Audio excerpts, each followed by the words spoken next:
दोस्तों नमस्कार। मैं हेमंत कृष्ण द संकेत लाइव में आपका स्वागत है। दोस्तों आज 25 मई है और देश में तमाम स्थानों पे चुनाव हो रहा है। कई राज्यों में चुनाव हो रहा है। उत्तर प्रदेश में 14 स्थानों पे चुनाव मतदान हो रहा है। चुनाव से मेरा मतलब मतदान हो रहा है। अब एक अंतिम चरण में और होना है, उसमें प्रधानमंत्री का क्षेत्र भी है, वाराणसी। चलिए अब ये तो सब निपट गया, प्रचार हुआ, प्रसार हुआ, धन बल का प्रयोग हुआ, दबाव भी चले कई जगह, कहीं किसी को मतदान नहीं करने दिया गया, कहीं पुलिस ने परेशान किया मतदाताओं को, कहीं कहीं वोटर लिस्ट गायब रहे, कई कई जगह मशीनें खराब रही।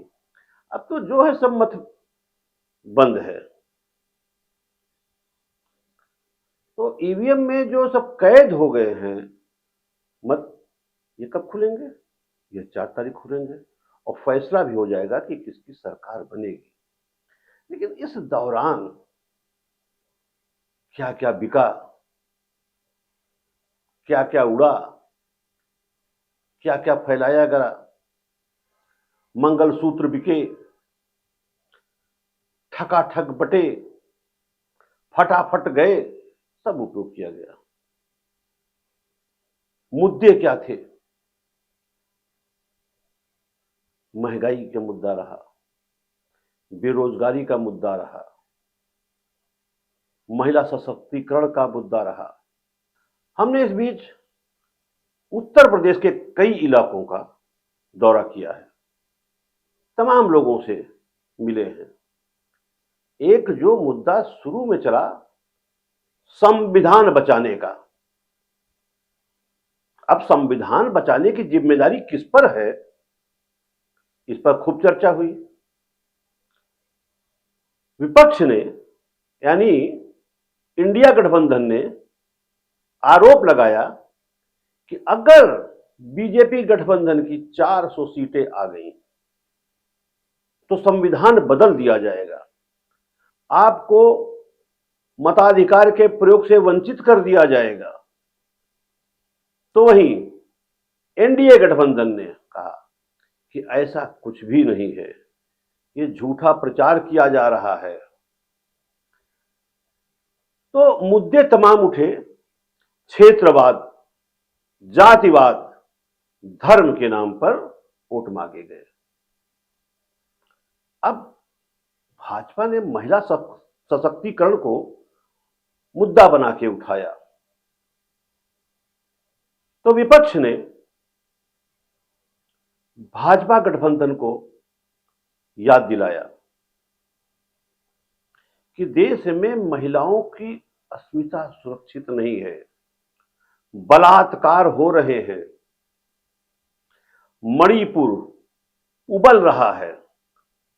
तो दोस्तों मैं मणिपुर से ले चलता हूं बंगाल का संदेश खाली का मसला, वहां की घटना, वहां की महिलाओं ने तृणमूल के नेताओं पर आरोप लगाया कि उन्होंने उनके साथ बलात्कार किया, उनको उपयोग किया। फिर ताजा मामले में राजनीति के धुरंधर लोगों ने स्वाति मालीवाल, जो राज्यसभा सांसद हैं और राज्य महिला आयोग की अध्यक्ष भी रही हैं, मैं उनको भी इसमें शामिल किया गया। मतलब कहने का यह है कि महिला सशक्तिकरण हुआ कि नहीं हुआ, होगा कि नहीं होगा नहीं कह सकता, लेकिन महिलाओं की इज्जत को इस चुनाव में पूरी तरह बेचा गया, बुरी तरह बेचा गया। महिलाओं के साथ बलात्कार होना न होना आम बात है, गैर जरूरी बात है। जरूरी बात, इस पर चर्चा मैं नहीं करना चाहता हूं। इस पर कानून क्या कर रहा है उस पर भी मैं नहीं चर्चा करना चाहता हूं। पुलिस उसमें क्या कर रही है उस पर चर्चा नहीं करना चाहता। अदालतें इस पर क्या फैसला लेती हैं क्या ध्यान देती हैं, इस पर भी चर्चा नहीं करना चाहता। लेकिन चुनाव में कोई दल ऐसा नहीं रहा जो महिलाओं की अस्मिता को लेकर के रोज बयानबाजी न करते रहे हों, उनकी इज्जत को मंचों से तार तार न करते रहे हों। चुनाव के ही समय, चुनाव शुरू होने के पहले मणिपुर में तो जो घटना घट गई थी। लेकिन मैं आपको पश्चिम बंगाल लिए चलता हूं। संदेश खाली घटना आपको याद होगा। 5 जनवरी को ईडी ने नॉर्थ 24 परगना जिले में टीएमसी नेता शेख शाहजहां के घर राशन घोटाले में छापा डाला था।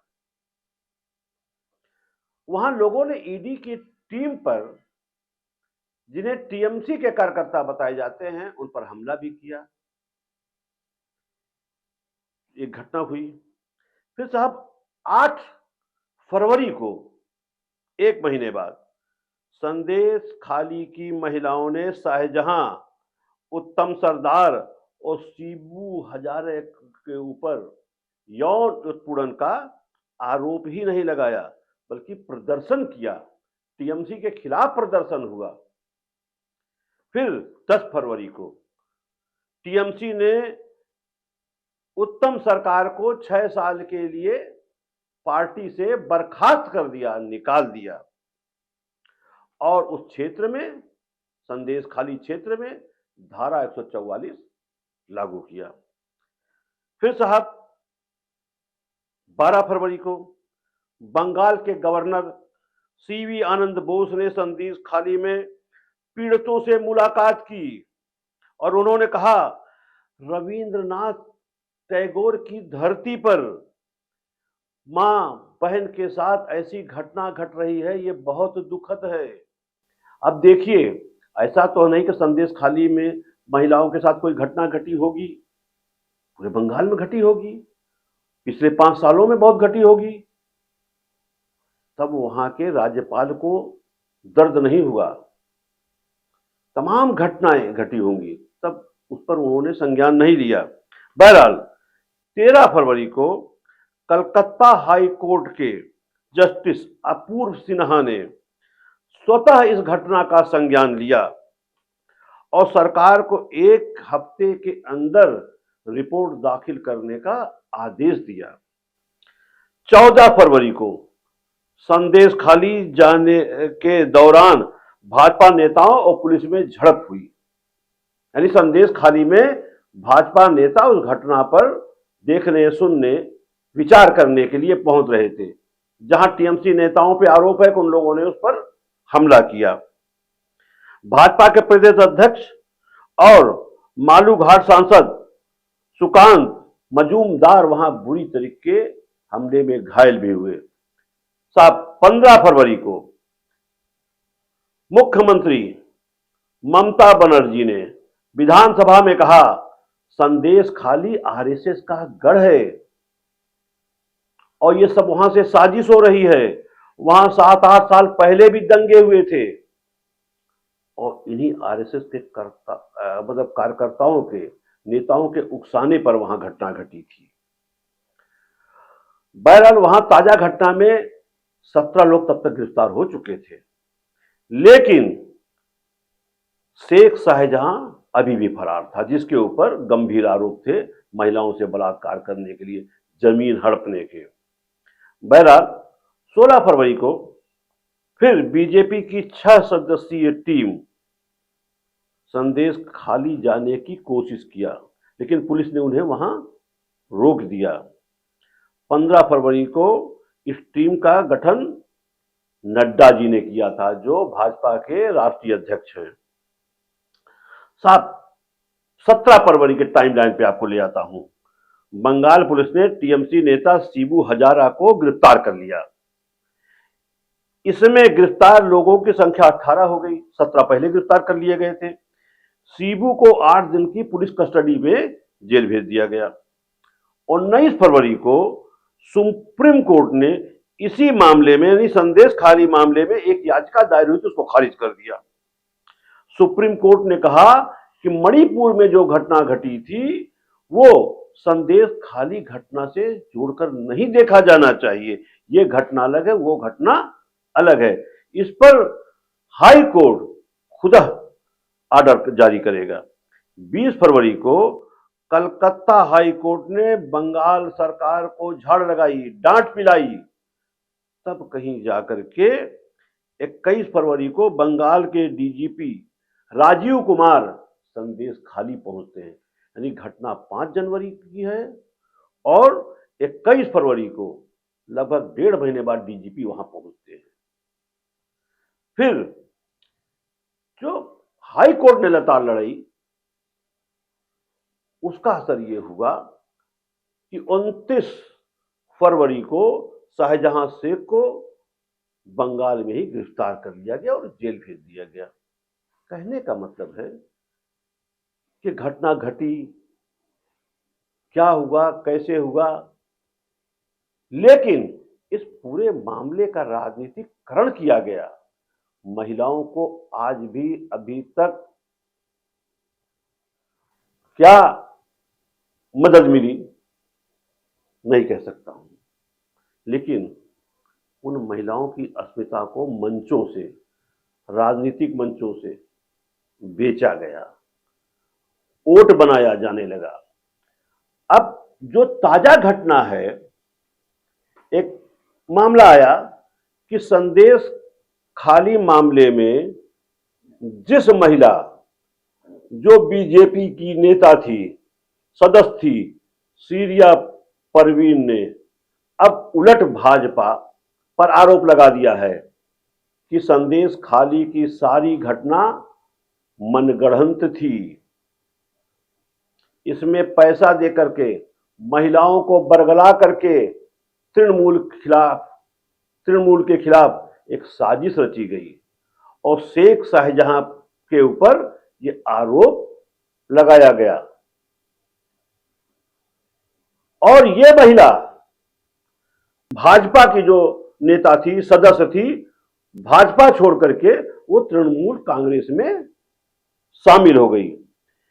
ये बसीरहाट घाट मंडल में भाजपा की सचिव थी और वहां एक कार्यक्रम हुआ जिसमें सार्वजनिक रूप से उसने घोषणा किया कि पूरी घटना साजिश थी।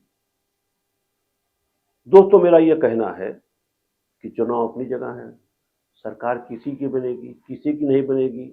सारे मुद्दों के साथ एक मुद्दा जो महिला सशक्तिकरण का था, महिला सुरक्षा का था, इसको मंचों से सुरक्षा देने की बात हुई या महिलाओं की अस्मत को बेचा गया। इसी के बाद दिल्ली के मुख्यमंत्री, सुप्रीम कोर्ट से उनकी जमानत हुई, अंतरिम जमानत हुई, चुनाव के लिए जमानत हुई। अब वो चुनाव में अपना उपयोग कर पाए कि नहीं कर पाए, वो राज्यसभा सदस्य, उन्हें भी घसीटा गया।